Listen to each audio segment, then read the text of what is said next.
Back. Everything's tie wrapped, ready to go.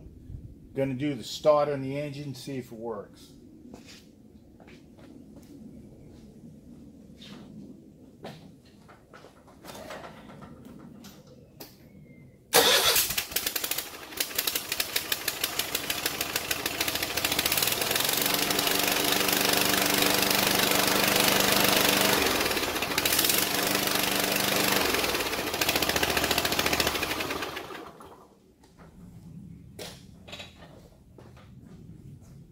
So the only thing I had to do left is put the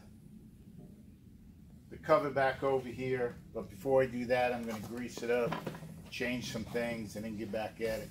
So that's it. Bye.